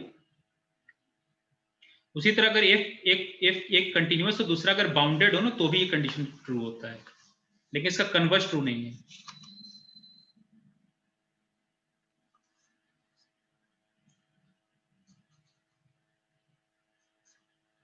तो ऐसा हो सकता है कि फंक्शन डिफरेंशिएबल हो लेकिन पार्शियल डेरिवेटिव कंटिन्यूअस ना हो, है ना। फंक्शन डिफरेंशिएबल जैसा भी वो देखा under root mod X Y वाला, वो क्या था फंक्शन, सॉरी वो तो फंक्शन डिफरेंशिएबल ही नहीं था, उससे पहले जो करा था एक्स स्क्वायर साइन 1/x, और वो जो करके था वो कैसा फंक्शन था, डिफरेंशिएबल था।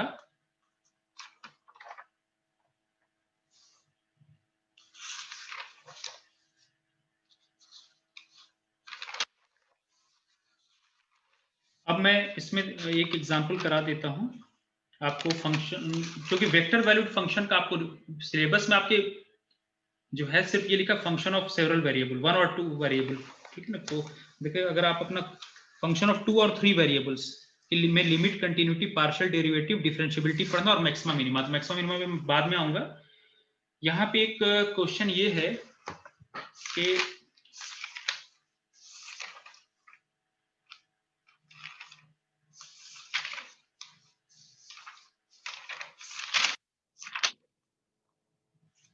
हाँ, फंक्शन ऑफ वो, ये आपको वेक्टर वैल्यूड फंक्शन के बारे में मैंने कुछ भी नहीं बताया।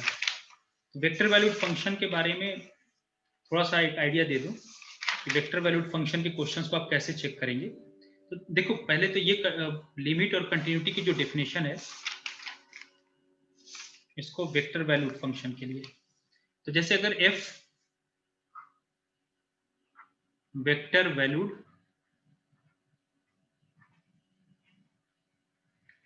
Function of several variable,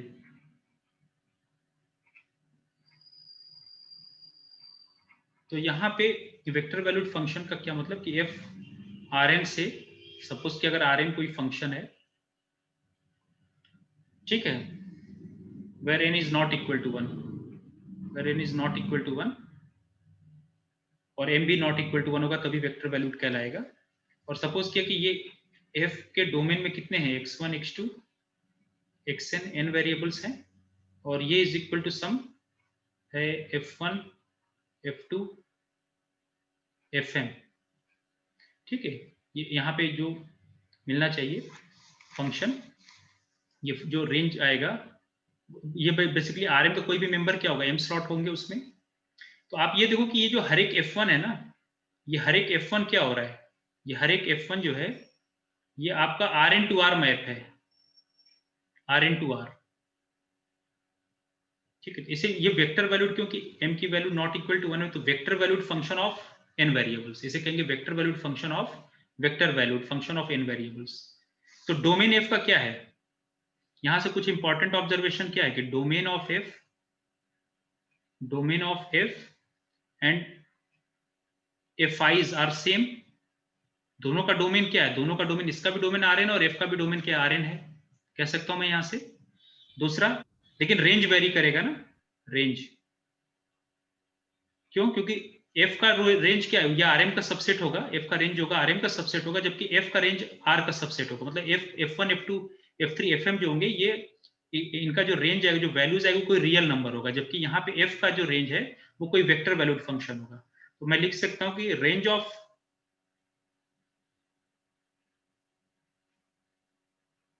fi is subset of R, whereas range of f is subset of Rm।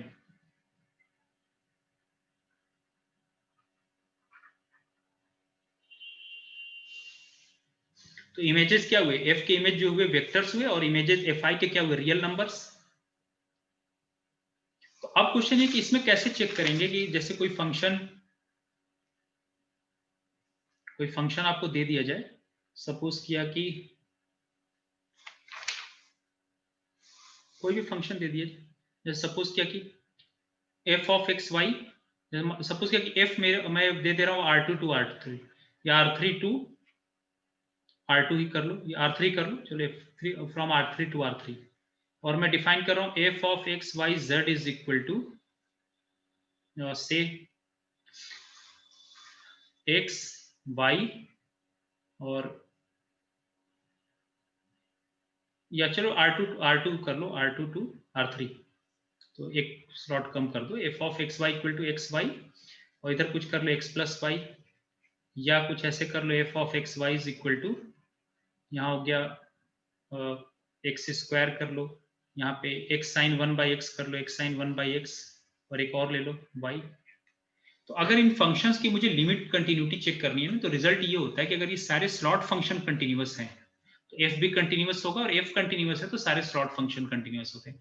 Actually ये सब आगे की चीजें हैं कि अंडर यूक्लिडियन मेट्रिक, वो बेसिकली जो ओपन सेट बनते हैं ना, उससे प्रोडक्ट टोपोलॉजी जनरेट होती है। प्रोडक्ट टोपोलॉजी में क्या होता है कि अगर सारे स्लॉट फंक्शन कंटिन्यूअस हैं तो फंक्शन कंटिन्यूअस होता है, मतलब अगर ये x, अब आप जानते हो कि ये x, ये जो पहला फंक्शन जिसे आप f1 कहोगे, ये f2 कहोगे, और ये f3, ये अब पहले पढ़ चुके हैं हम कि ये तीनों फंक्शन क्या कंटिन्यूअस है, फ्रॉम R2 टू R, ये क्या है कंटिन्यू, ये भी R2 टू R होगा, ये भी कंटिन्यूअस है। तो अगर सारे स्लॉट फंक्शन कंटिन्यूअस है तो ये फंक्शन f भी कंटिन्यूअस होगा। यहाँ पे भी देखो X square, X sine 1/x, y, ये सारे कंटिन्यूअस फंक्शन है। तो मान लो 0 0 पे चेक करना, तो ये क्या है, ये क्योंकि तीनों स्लॉट, इनमें से अगर एक स्लॉट भी डिसकंटिन्यूअस हो जाएगा तो फंक्शन क्या हो जाएगा, डिसकंटिन्यूअस।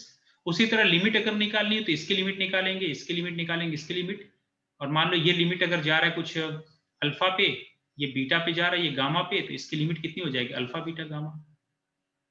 तो आपको हर एक स्लॉट में देखना होता है। तो यही होता है वेक्टर वैल्यूड फंक्शन में, क्या करते हैं वो सारी प्रॉपर्टीज जो होती है स्लॉट वाइज देखते हैं। ठीक है, तो ये चीजें हैं वेक्टर वैल्यूड फंक्शन में। हालांकि इस पे क्वेश्चन मैंने देखा नहीं है, पर फिर भी बता दे रहा हूँ अगर कभी इस तरह आ जाए, क्योंकि आपके कोर्स में ये लिखा फंक्शन ऑफ 2 और 3 वेरिएबल्स, और कुछ नहीं लिखा है। तो 2 और 3 वेरिएबल्स में हो सकता है कि यहाँ पे 2 और 3 वेरिएबल्स और इधर वेक्टर वैल्यूड आ जाए, इस तरह भी दे सकते हैं। तो आपको सिर्फ अलग अलग चीजों को देख लेना है। उसी तरह कंटिन्यूटी में भी देखेंगे, लिमिट में भी देखेंगे।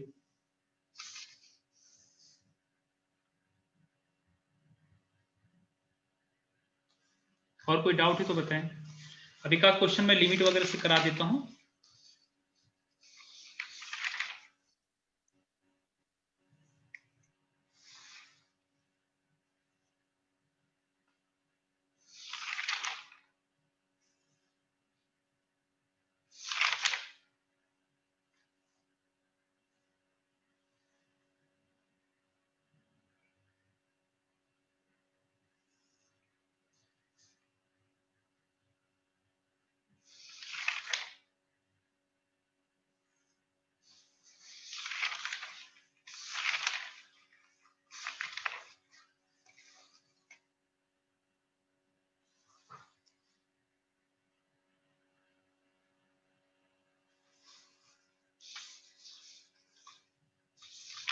अब आपको एक लेक्चर में मैं सीक्वेंशियल अप्रोच कवर करा दूंगा।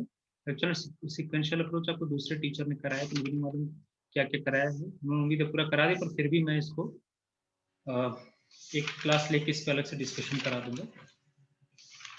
बेसिकली हाइंस थ्योरम सीक्वेंशियल अप्रोच में बहुत यूजफुल है। और देखता हूँ कुछ इसमें अगर और, तो हम लोगों ने जब तक देखा कि डायरेक्शनल डेरिवेटिव को अगर आप स्टैंडर्ड बेसिस के लॉन्ग रिड्यूस करें तो क्या आ जाता है, पार्शियल डेरिवेटिव। ऐसे कई फंक्शन है जो डिफरेंशिएबल नहीं है, फिर भी उनके केस में सारे पार्शियल डेरिवेटिव एग्जिस्ट करते हैं। इवन डिसकंटिन्यूअस फंक्शन के भी हो सकता है सारे पार्शियल डेरिवेटिव एग्जिस्ट करें। तो ये सब जो पॉइंट है ये इंपॉर्टेंट पॉइंट है, इनको आपको याद भी रखना है। काउंटर और वो जो एग्जाम्पल जो कराएं वो भी।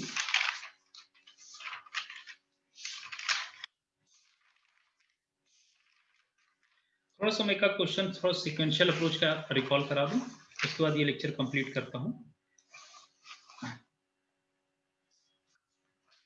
तो लिमिट कंटिन्यूटी में जो सीक्वेंशियल अप्रोच,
जैसे मुझे ये फंक्शन दे रखा है F of x Y is equal to Y sine 1/x for X not equal to 0, और 0 दे रखा है फॉर एक्स इक्वल टू 0। तो अगर इसकी कंटिन्यूटी चेक करनी है तो वैसे तो कि फंक्शन कंटिन्यूअस है कि नहीं 0 पे,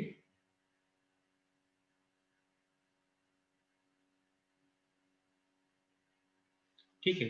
तो ये एक तो मेथड है कि आप सीक्वेंशियल अप्रोच यूज कर सकते हैं, sequential approach Heine's theorem. Sequential approach क्या था हाइंस थ्योरम, रिकॉल करें। हाइंस थ्योरम क्या था कि f is said to be continuous, f is continuous at a b if and only if whenever xn yn converges to a b implies f of xn yn converges to f of ab, f of ab यही तो था। तो ये actually use करते discard करने के लिए कि अगर ये शो करना हो कि ab पे लिमिट एग्जिस्ट नहीं कर रही, तो कम से कम एक ऐसा सीक्वेंस बना जहां xn yn तो ab को जा रहा हो लेकिन fxn fyn fab को ना जा रहा हो, ठीक है ना। तो ये करके से डिस्कार्ड करने। हाँ बताएं सर, लिमिट की डेफिनेशन से भी हो जाएगा ये तो। हाँ, लिमिट में देखो, लिमिट के डेफिनेशन में ना सिर्फ एग्जिस्टेंस इंपॉर्टेंट है, fxn yn कन्वर्ज करना चाहिए। लेकिन अगर वो जो फंक्शन की वैल्यूज पॉइंट ab पे उसके इक्वल हो जाए तो फंक्शन फिर कंटिन्यूअस हो जाएगा। डिफरेंस समझ में आया? ये तो कंटिन्यूअस के लिए, अगर सिर्फ लिमिट के लिए बात होती तो ये डेफिनेशन ये नहीं होता। ये होता कि f has limit, f means f at x y, यहां मैं 2 वेरिएबल्स की बात कर रहा हूं, उसी तरह 3 वेरिएबल्स पे भी एक्सटेंड हो जाएगा। f has limit at ab if and only if whenever xn yn converges to ab implies f of xn yn converges, f of xn yn converges। समझ में आ गया? लेकिन ये कन्वर्ज करे और एफ ऑफ ए बी जो function की value A B उसको कन्वर्ज कर गया तो कंटिन्यूअस हो जाएगा। नहीं सर, अगर mod of F of x Y minus zero less than हाँ वो एप्सिलॉन। एप्सिलॉन डेल्टा मैं आ रहा हूँ, ये उस मेथड से तो करा दिया ना, यहाँ सीक्वेंशियल अप्रोच से बता रहा हूँ, वो तो ऑलरेडी मैं आपको कई बार करा चुका हूँ, वो तो बस मॉड ले लो और एप्सिलॉन डेल्टा में रिलेशन दिखा दो, मिल जाएगा। ये सेकंड मेथड बताओ जो सीक्वेंशियल अप्रोच से आप कैसे चेक करोगे। वो सर ओके, तो उस क्लास में नहीं थे हम। हाँ अच्छा, आपने रहे नहीं, वो तो ऑलरेडी मैं करा चुका हूँ वो। Okay sir. तो मुझे ये अगर कंटिन्यूअस चेक करना है, जैसे कंटिन्यूअस चेक करना है, तो कंटिन्यूअस चेक करना है तो सीक्वेंशियल का ये लगाएंगे। तो अगर आप देख लो कि arbitrary sequence X N Y N लेते हो जो ए बी कन्वर्ज करे, ठीक है ना, let X N Y N converges to A B, A B, तो इसका मतलब क्या होगा, एक्स एन ए को जाएगा और वाई एन बी को जाएगा, ठीक है। इनफैक्ट ये दोनों साइडेड ट्रू होता है। तो अब देखो F of A N B N कितना हो जाएगा, F of A N B N, तो जब x नॉट इक्वल टू 0 तो ये y साइन 1 बाई एक्स है, तो ये हो जाएगा वाई एन साइन, या हाँ Y N sine 1 upon X N. अब ये जो है ना ये क्योंकि सीक्वेंस ऑफ रियल नंबर है ना, तो सीक्वेंस ऑफ रियल नंबर ये क्या bounded as a sequence of real number, भाई साइन की वैल्यू -1 से 1 में लाई करती है, तो ये इसको लिख दोगे bounded as sequence of real number.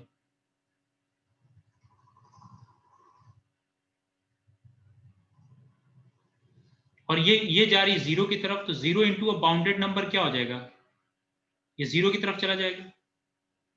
अब ये X N Y N arbitrary sequence था, तो ये कंडीशन होल्ड कर गया, ठीक है। और जीरो पे वैल्यू कितनी दे रखी थी, 0। और वो जो आप कह रहे हो कि जो पाथ वाला मेथड, सॉरी एप्सिलॉन डेल्टा, तो एप्सिलॉन डेल्टा मेथड से आप क्या करते थे, F X Y minus L लेके, F X Y minus F A B लेके चलते थे, एफ एक्स वाई माइनस, अगर कंटिन्यूटी शो करना है तो कंटिन्यूटी के लिए F X Y minus F A B, तो ये कितना हो जाएगा, F at x Y means Y sine 1 by X, और एफ एट 0 0 पे उसकी वैल्यू 0 है, और यहाँ पे ए बी जो है वो 0 0 पे मुझे चेक करना है, कंटिन्यूटी एट 0 0 में बात कर रहा हूँ। तो ये क्या हो जाएगा, क्योंकि साइन 1 बाई एक्स बाउंडेड है, तो ये less than equal to mod Y हो गया, मैक्सिमम वैल्यू 1 होगी, तो ये less than equal to mod Y आ गया।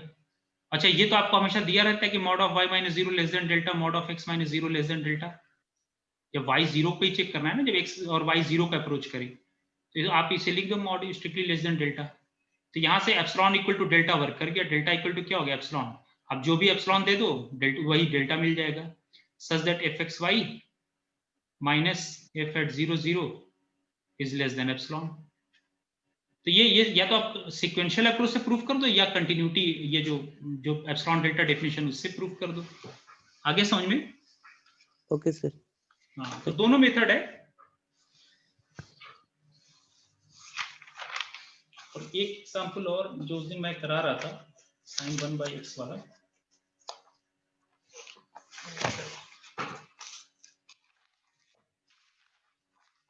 किसी का और कोई डाउट है तो पूछ ले।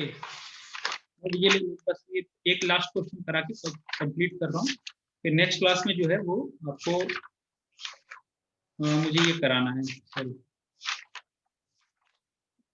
जो एडवांस लूकस में ये स्टोक्स गॉस थ्योरम्स वगैरह है ये कराना है, ग्रीन्स थ्योरम, स्टोक्स थ्योरम।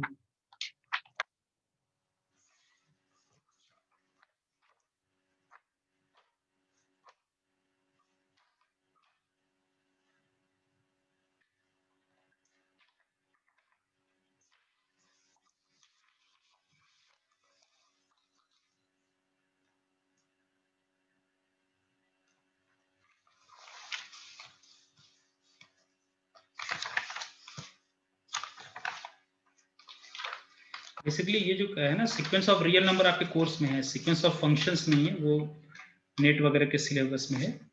तो सीक्वेंस ऑफ रियल नंबर आपके कोर्स में है, तो आप या तो डिस्कार्ड करना, तो आप ऐसा दिखा दो कि दो ऐसे सीक्वेंस बनाओ जो उसी पॉइंट को, जिस पॉइंट पे आपको लिमिट चेक करना हो उससे कन्वर्ज कर रही है, लेकिन एफ ऑफ एक्सएन, मान लो एक्सएन और वाई एन दो सीक्वेंस हमने बनाया जो कि एक्सएन वाई एन तो उसी पॉइंट को कन्वर्ज कर रही है, लेकिन F of X N Y N की वैल्यू अलग अलग आ रही, तो भी फंक्शन डिसकंटिन्यूअस हो जाता है। तो उस पर मैं एक एग्जाम्पल करा देता हूँ।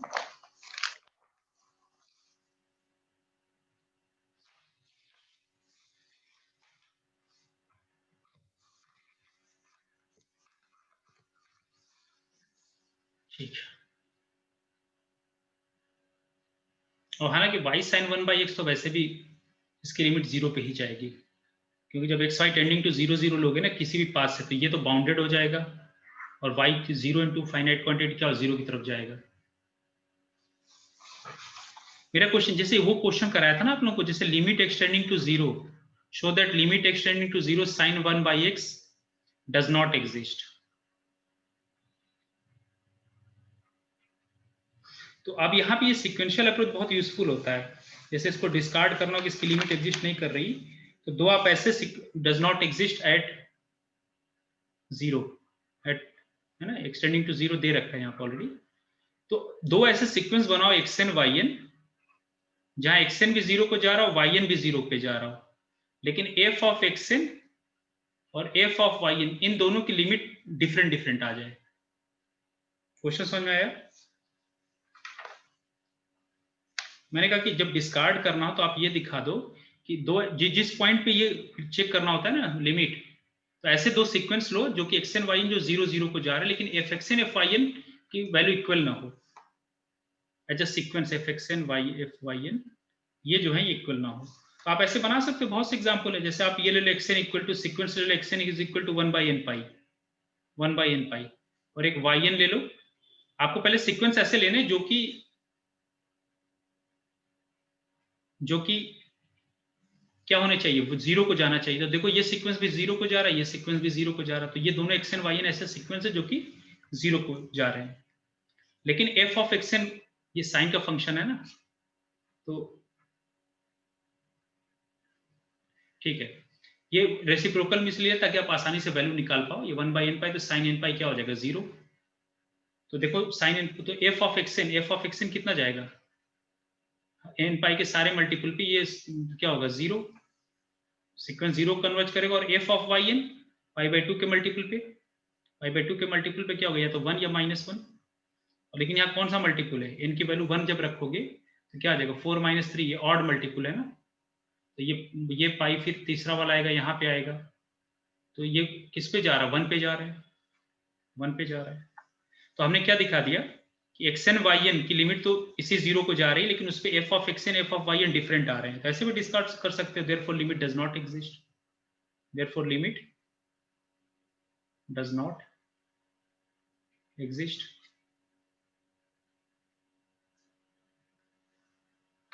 ये समझ में आया कि नहीं? ये लेकिन ये टेक्निक डिस्कार्ड करने के लिए यूज करते हैं।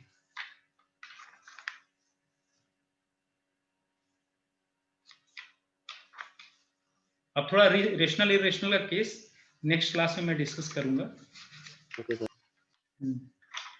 या इसको दूसरा वो भी कह सकते हो कि आप कुछ इस तरह से सीक्वेंस चूज करो कि 0 के नेबरहुड में जब भी x - y less than delta हो, ये लेके चलते हैं ना, कि जब भी जैसे 0 पे चेक करना हो तो आप ऐसा लो कि 0 के नेबरहुड में, सॉरी,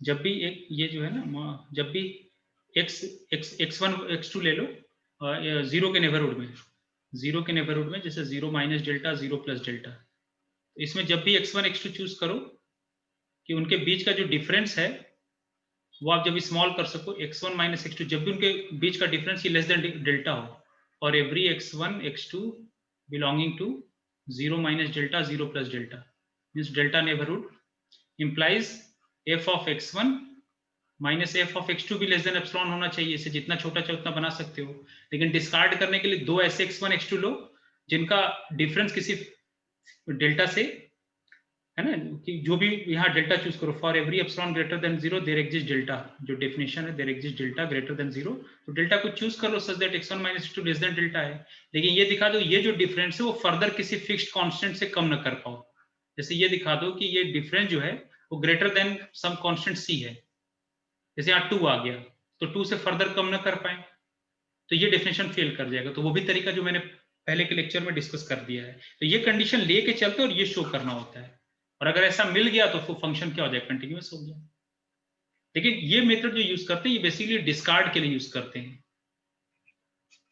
चलिए ये अभी आप एक शॉर्ट में आइडिया दे दिया, इसको अलग से एक लेक्चर में मैं डिटेल में डिस्कस कर दूंगा कि सीक्वेंशियल अप्रोच से कैसे पहचानेंगे लिमिट और कंटिन्यूटी वगैरह। ठीक है,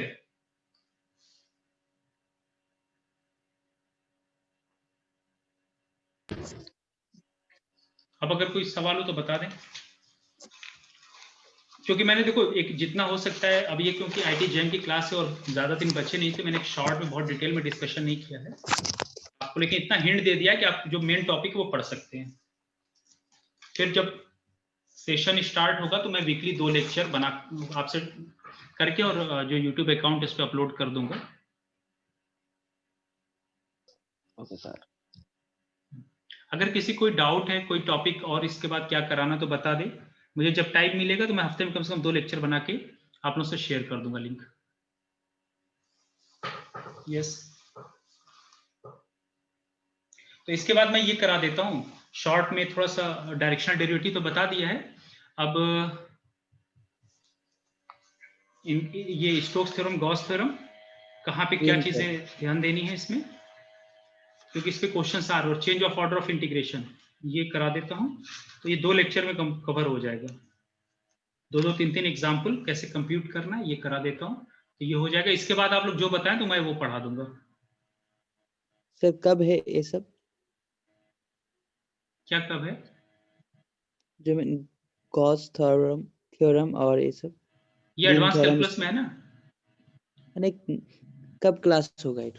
जो नेक्स्ट क्लास जब भी होगी, अब देखो कल तो मुझे टाइम नहीं मिलेगा, परसों मैं शाम में लूंगा, ठीक है सर। है ना। एक अल्टरनेट डे क्लास लूंगा।